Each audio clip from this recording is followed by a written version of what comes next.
Hi guys, welcome to my channel. ఇప్పుడే just Salaar cinema చూసి వచ్చిన. సినిమా ఎలా ఉందంటే సినిమా సూపర్ ఉంది. తప్పకుండా ఫస్ట్ అందరూ సినిమా చూడండి. ఈ రివ్యూలు అవి పట్టించుకోకండి. ఫస్ట్ సినిమా చూడండి. సినిమా అయితే సూపర్ ఉంది. ఇంటర్వ్యూ బ్లాగ్ కూడా బాగుంది. చాలా రోజుల తర్వాత ప్రశాంత్ నీళ్ళు ప్రభాస్ని ఎలా చూపించాలో అలా చూపించాడు. Perfect mass role, young rebel star. Cinema అయితే బాగుంది, నాకు నచ్చింది, మీకు కూడా నచ్చుతుంది ఖచ్చితంగా. రివ్యూలు ఏం పట్టించుకోకుండా ఫస్ట్ సినిమా చూడండి.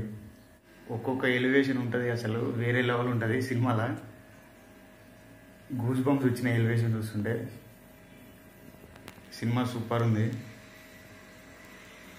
తప్పకుండా ఫస్ట్ సినిమా చూసిన తర్వాత మాట్లాడండి. ఫైట్స్లలో మాత్రం ప్రభాస్ని చూస్తుంటే అసలు వేరే లెవెల్ ఉంది. పిచ్చెక్కిపోతుంది థియేటర్లో. ఫ్యాన్స్ అయితే తట్టుకోలేరు, చొక్కాలు దించుకుంటారు. అండ్ క్లైమాక్స్ కూడా చాలా బాగా డిజైన్ చేసుకున్నారు. ప్రశాంత్ నీల్ గారు ప్రతి చిన్న డీటెయిల్ని బాగా చూపించారు. సినిమా చూడండి, ఖచ్చితంగా నచ్చుతుంది అందరికీ. And please subscribe to my channel.